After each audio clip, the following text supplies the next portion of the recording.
안녕하세요 여러분, 셀렉트 오스트레일리아 대표 이정민 법무사입니다. 자 여러분, 이번 영상을 많이들 기다리셨을 것 같습니다.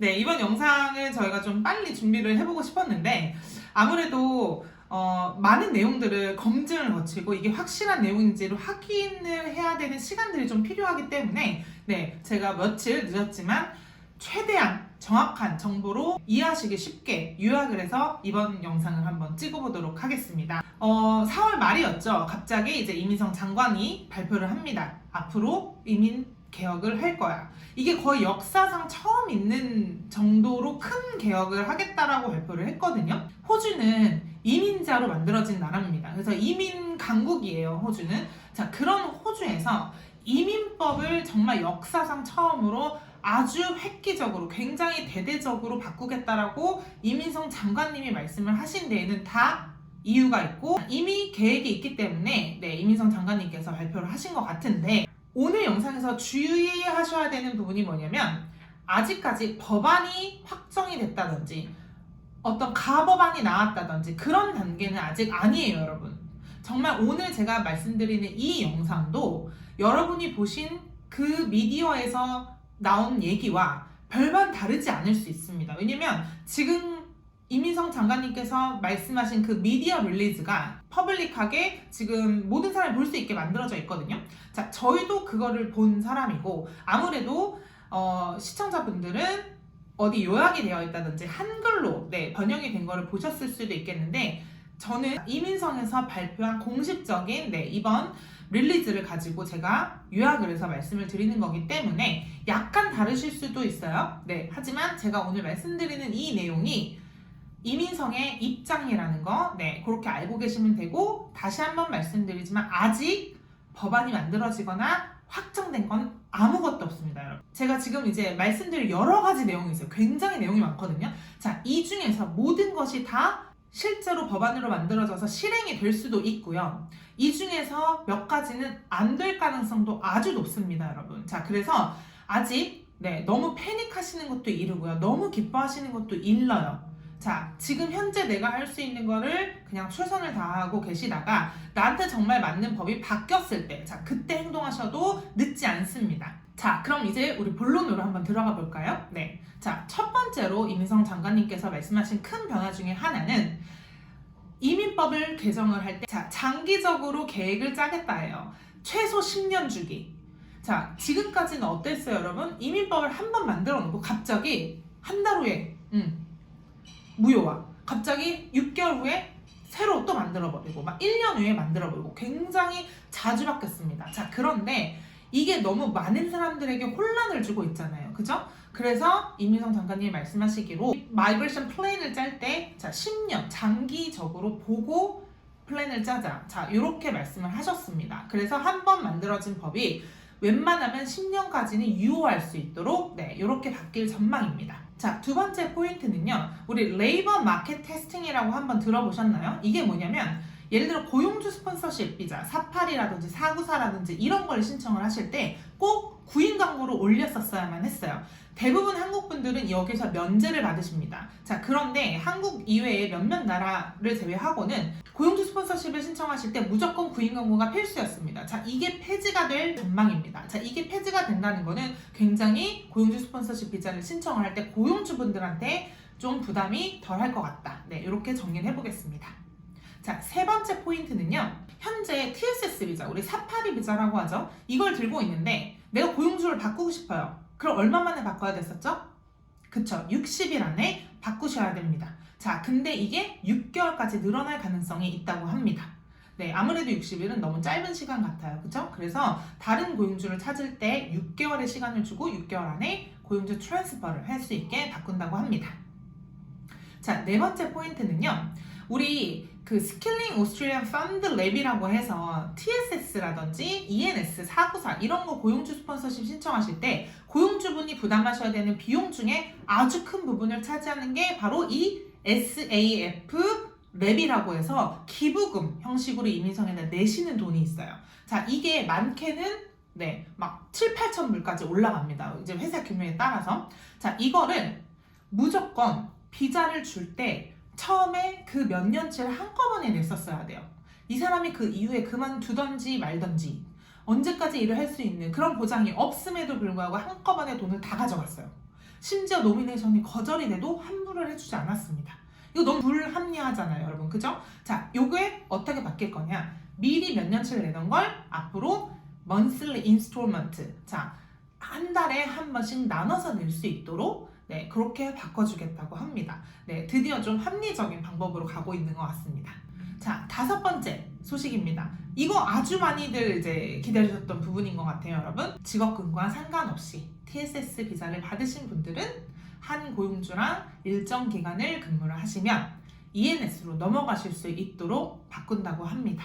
자, TSS를 받아서 3년 동안 한 고용주랑 일을 해서 ENS로 넘어가시는 방법 있잖아요. 이게 지금 현재 많은 직업군들한테는 이미 해당이 되고 계세요. 특히 셰프분들, 뭐 메카닉 분들, 우리 롱텀 리스트에 있는 직업군이라고 부르죠. 자, 이분들은 원래 되던 거예요. 근데 우리 숏텀 리스트에 있던 헤어드레서, 뭐 마사지 세라피스트, 그래픽 디자이너라든지 아주 많은 다른 직업군에 있던 분들은 어떻게 했어요? 안 됐잖아요. TSS도 몇 년밖에 안 줬어요. 2년 더하고 2년을 줬는데 아무리 이 고용주랑 10년, 20년을 일을 한다고 쳐도 TSS로 ENS로 못 넘어갔단 말이에요. 자, 근데 이게 바뀐다고 합니다. 네, 너무 좋은 소식이죠, 여러분. 이거를 많이들 기다리셨어요.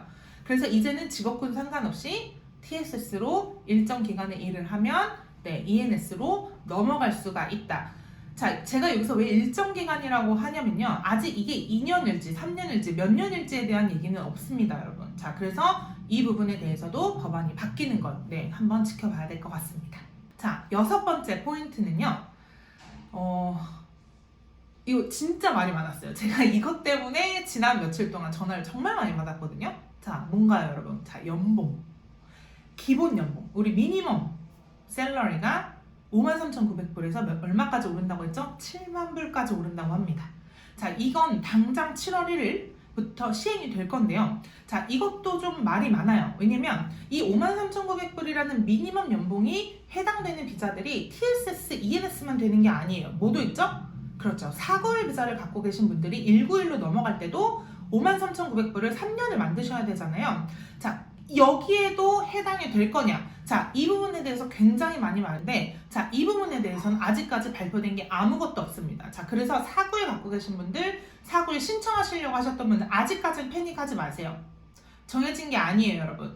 지금 현재까지 나온 법안으로 정해진 건 TSS 비자와 ENS 비자, 그리고 494 비자. 자, 고용주 스폰서십을 신청을 하실 때에 필요한 미니멈 연봉이 53,900불에서 7만 불로 오르겠다라는 얘기지. 자, 491에 대해서 아직 아무 얘기가 없어요. 네, 그래서 이 부분 네, 꼭 짚고 넘어가야 될 것 같아서 말씀을 드리고요. 자, 그러면 우린 여기서 뭘 해야 되죠? 7만 불까지 받기가 힘드신 직종들이 있어요. 자, 그러면 내가 TSS나 ENS나 494를 하려고 준비 중이세요. 7월 1일 전에 신청을 하셔야 됩니다, 여러분. 서두르셔야 돼요.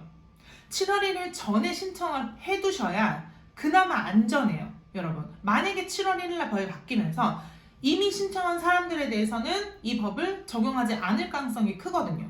그런데 7월 1일 이후에 신청하시는 분들은 무조건 새로운 미니멈 연봉을 받지 않으시면 신청 자체가 이제 되지가 않게 됩니다. 자, 그래서 다시 말씀드리면 482, 494, 186 신청하시려고 하시는 분들 7월 1일 전에 준비해서 넣으시기 바랍니다. 그리고요, 이 연봉에 대해서 한 가지 더 말씀을 드리면요. 이민성도 되게 고민이 많아요. 이 연봉을 올리는 거에 대해서. 왜냐면 이 53,900불이라는 돈에서 7만 불까지 올린다는 게 거의 16,000불이 오르는 거예요. 굉장히 많이 오르는 거예요, 여러분. 한 번에 연봉이 이렇게 뛰는 게 현실적으로 불가능해요. 그죠? 자, 근데 이민성에서 말하는 것도 어떻게 보면 합리적입니다. 왜냐면 이 53,900불이라는 이 미니멈 연봉은 지난 10년 동안 단 한 번도 오른 적이 없어요. 거의 2012년, 2013년도에 이 금액이 만들어진 이후로 지금 10년 동안 한 번도 오르지 않았기 때문에 지금은 올려야 될 때라고 판단을 한 겁니다. 네, 그럼 생각을 해보시면 10년 전에는 53,900불 진짜 높은 금액이었어요. 네, 제가 아직도 그게 기억이 나거든요. 어떻게 53,900불을 맞춰? 막 이랬어요, 그때도. 10년이 지나서 처음으로 7만 불로 올리는 거고, 이민성도 그에 대한 네, 합리적인 이유가 있기 때문에 이렇게 하는 거기 때문에 너무 어떻게 보면 좀 심하다고 생각이 들 수도 있겠지만 어떻게 보면 너무 지금까지 10년 동안 이 외국 근로자들에겐 너무 낮은 급여의 그 기준이 적용되지 않았나 이렇게도 한번 생각을 해볼 수가 있을 것 같습니다. 자, 그리고 이 연봉에 대해서 조금 더 말씀을 드리면 아마도 3개의 레벨로 나뉠 가능성이 커요. 하이 셀러리 레벨이 있을 수도 있고요. 그 다음에 미드 레벨 셀러리 군이 있을 수도 있고, 그 다음에 로어 레벨 셀러리 군, 이렇게 3개로 나뉘어서 직업군별로 이렇게 레벨이 나뉘게 될 수도 있습니다. 이렇게 됐으면 좋겠어요. 제 개인적인 바람도 모든 직업군에게 7만 불을 다 적용시키는 건 사실 현실적으로 조금 억지스럽다고 생각 개인적으로는 하는데, 그래서 직업군마다 직업군을 레벨로 나눠서 뭐 프로페셔널 분들은 7만 불 이상이 될 수도 있고, 뭐 그 중간 레벨인 경우에는 7만 불에서 뭐 어떤 연봉 사이가 되실 수도 있고, 그 다음에 로어 레벨은 그거보다 좀 낮은 연봉을 받으셔도 비자를 받으실 수 있도록 이렇게 3개로 나뉘는 방향으로도 가실 수가 있을 것 같습니다. 그래서 이 부분에 대해서는 조금 더 한번 지켜보도록 하겠습니다. 자, 마지막으로 몇 가지 좀 자잘자잘한 거 말씀을 드릴게요. 자, 첫 번째로는 앞으로 해외에서 오셔서 호주에서 유학을 하신 우리 유학생분들, 학생비자 끝난 이후로 자동으로 졸업생비자를 줄 수 있다고 합니다. 자동이라는 말은 신청비도 없고 신청할 필요도 없고 학생비자 끝나자마자 졸업생비자 그냥 자동으로 생길 수 있다는 얘기예요. 그래서 굉장히 희소식일 것 같고요. 자, 두 번째는 학생비자 신청하실 때 우리가 GT라고 하죠. Genuine Temporary Entrant라고 해가지고 내가 정말 호주에서 공부만 하고 갈 거예요 라고 하는 게 막 편지 쓰셨죠. 혹시 학생비자 해보셨던 분들 아실 텐데 이민성에다 학생비자 신청을 하실 때 편지를 씁니다. 내가 이 공부를 해서 한국으로 돌아가서 뭘 하고 싶고, 자, 이런 걸 하셨어요. 자, 이게 폐지가 된다고 합니다. 근데 제가 봤을 때는 이거를 대체할 뭔가가 생길 것 같습니다. 자, 그리고 또 한 가지 많이들 물어보셨던 것 중에 하나가 마지막으로, 자, 워킹 홀리데이, 세컨, 서드, 요즘 포스까지 있잖아요. 자, 그게 없어지실 수도 있어요. 워킹 홀리데이가 그냥 맥시멈 1년, 딱 처음 퍼스트 워킹 홀리데이까지만 받고 그 이후에는 연장을 못 하시게 되실 수도 있습니다. 자, 다시 말씀드리자면 여러분 패닉하지 마세요. 제가 말씀드린 오늘 이 여러 가지들 중에서 채택이 실제로 법안으로 될 수도 있고요.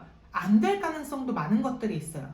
아직까지는 이민성이 여러 가지 인더스트리 바디와 뭐 학교들, 뭐 다른 정부 기관들과 지금 현재 협의 중인 내용들이기 때문에 아직까지 확정된 건 아니세요. 자, 그래서 워킹 홀리데이 분들 막 내가 농장 가서 6개월을 했고 3개월에서 세컨을 따려고 서드를 따려고 했는데, 자, 이거 저 아무것도 못하는 건가요? 자, 너무 낙심하지 마세요, 여러분. 이미 워킹 홀리데이 비자를 갖고 계셨던 분들한테는 또 연장을 할 수 있는 혜택이 있을 수도 있는 겁니다, 여러분. 그러니까 너무 낙심하지 마시고요. 현재 내가 주어진 일에 열심히 하시면 되는 거예요. 그러다가 보면 실제로 법안이 만들어졌을 때 나한테 이로운 방법으로 가면 그대로 하시면 되는 거고, 나한테 좀 불리한 게 생기더라도 또 방법을 찾으면 됩니다, 여러분. 그래서 많은 분들한테 좀 좋은 소식이 앞으로 많이 나올 것 같으니까요. 조금만 참고 기다려주시면 저희가 영상으로 또 자세하게 안내를 해드리도록 하겠습니다. 자, 여러분 어떠셨나요? 좀 희망적이신가요? 제가 몇 년 동안 지난 코로나 때부터 계속 말씀을 드렸잖아요. 호주가 정말 이민의 문을 활짝 열 거다. 이민을 받아들일 수밖에 없다. 항상 긍정적으로 생각하시고 영어 공부 열심히 하시고 경력 쌓으셔서 준비해두세요를 여러 번 말씀드렸죠. 자, 그 날이 정말 멀지 않은 것 같습니다, 여러분. 자, 조만간 많은 분들에게 조금 더 쉬운 방법으로 영주권을 따실 수 있는 방법이 생길 것 같으니까요. 조금만 더 힘내주시고 저희는 다음 영상에서 또 뵙겠습니다. 감사합니다.